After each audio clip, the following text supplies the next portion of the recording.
ही बघा पुरणपोळी अगदी कागदासारखी पातळ असलेली, भरपूर पुरण असलेली मऊ लुसलुशीत पुरणपोळी. लाटताना अजिबात फुटत नाही. त्यासाठी तो उंडा कसा भरायचा, परफेक्ट कणिक कशी असावी, त्याचसोबत पुरण तयार करण्याची मी माझ्या आजीची एक खास टीप सांगणार आहे. त्यामुळे व्हिडिओ शेवटपर्यंत नक्की बघा. नमस्कार, मी सुचिताज किचनमध्ये तुम्हा सर्वांचे मी स्वागत करते.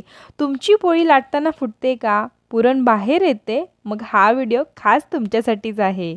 त्यामुळे चॅनलला लगेच सबस्क्राईब करा आणि रेसिपी सुरू करूयात. सगळ्यात आधी हरभरा डाळ धुवून घेऊ. आज आपण 1.5 कप डाळीची पुरणपोळी करणार आहोत. आता एवढ्या डाळीच्या पुरणपोळ्या 5 ते 6 लोकांना आरामात पुरतात. आता डाळ बघा पाण्याने धुवून घेतली. आता कुकरमध्ये ही डाळ घालायची. त्यामध्ये 1 तांब्या पाणी घालायचं. नॉर्मल टेम्परेचरचं पाणी घ्यायचं. अर्धा चम्मच हळद घालायची. त्यासोबत 1.5 चमचा तेल घालायचे, म्हणजे पाणी कुकरमधून बाहेर येत नाही. आता हे हलवून घेऊन आता या कुकरचे झाकण लावून याच्या 4 ते 5 शिट्ट्या करून घेऊ. लक्षात घ्या, पहिली शिट्टी होईपर्यंत मोठ्या गॅसवर डाळ शिजवायची.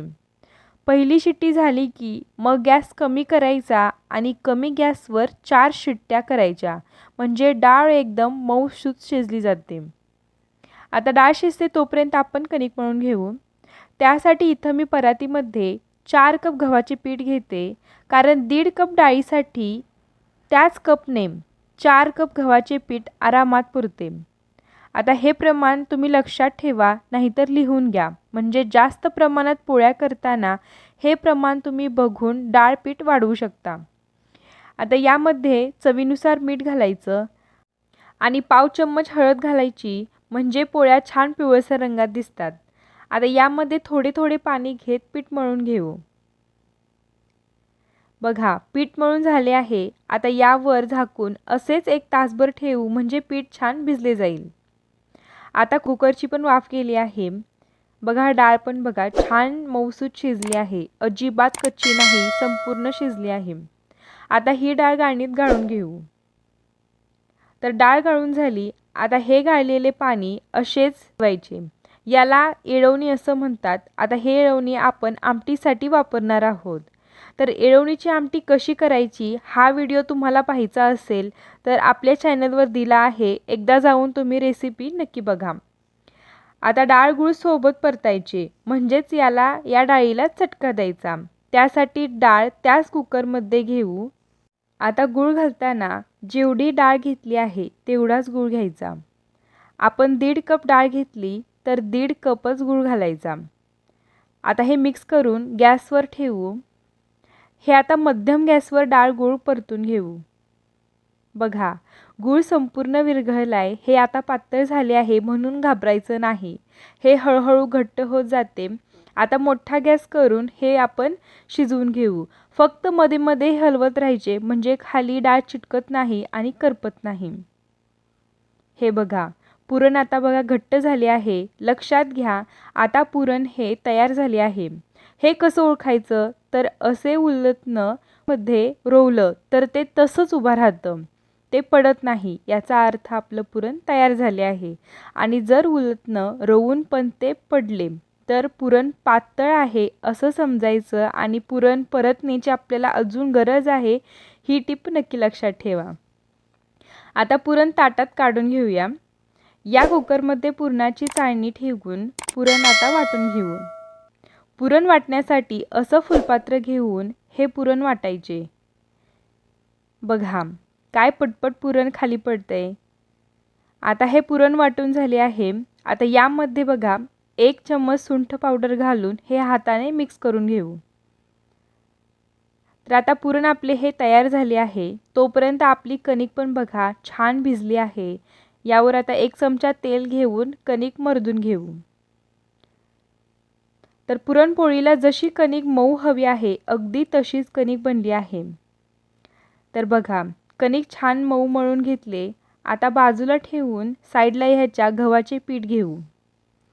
आता एवढ्या साईजचा बघा उंडा घ्यायचा आणि त्याची एक बाजू पिठात बुडवायची.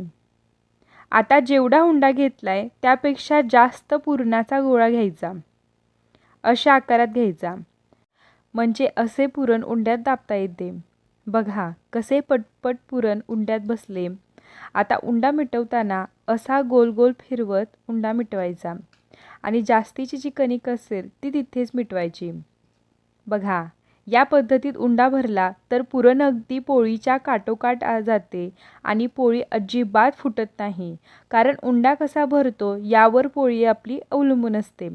आता थोडंसं दाबून चपटं करून घ्यायचं आणि याला पिठामध्ये बुडवून घ्यायचं। यावर असं हलक्या हाताने दाबायचं म्हणजे पुरण कणकेच्या काठोकाठ जाते।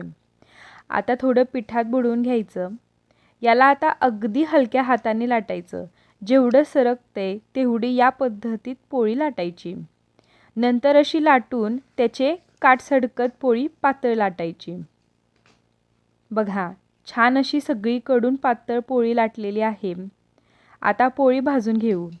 तर तवा पण मी गरम करायला ठेवलेला, तवा गरम झाला आहे। आता तव्याला तेल किंवा तुमच्याकडे जर तूप असेल तर तूप पण लावू शकता। मी तेल लावते, तर तेल लावून घेतले। पोळी बघा अलगद तव्यावर टाकायची। आता गॅस मोठा ठेवायचा आणि पोळीवर असे बबल्स यायला लागले की मग उलटणं न वापरता सुरुवातीला पोळी हाताने उचलून उलटायची आणि दुसऱ्या बाजूने तिला तेल लावायचे, मग उलटून तेल लावून घ्यायचे। पोळी आता भाजून घेतली आहे। पोळी बघा दोन्ही बाजूनी छान खरपूस भाजली आहे। आता काढून घेऊ। आता लक्षात घ्या पोळी भाजताना मोठ्या गॅसवरच पोळी भाजायची।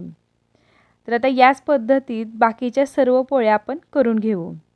तर अशा पद्धतीत आज मी सांगितलेले प्रमाण वापरून यामध्ये तुम्ही एवढ्या प्रमाणात 5 ते 6 लोकांना पुरेल एवढ्या पोळ्या आरामात होतात। डाळ 1.5 कप असेल तर 4 कप गव्हाचे पीठ लागते। हे प्रमाण तुम्ही लक्षात ठेवा। व्हिडिओला लाईक करा, शेअर करा आणि चॅनलला सबस्क्राईब करा। पुन्हा भेटूया अशाच एका नवीन रेसिपीसोबत। तोपर्यंत धन्यवाद।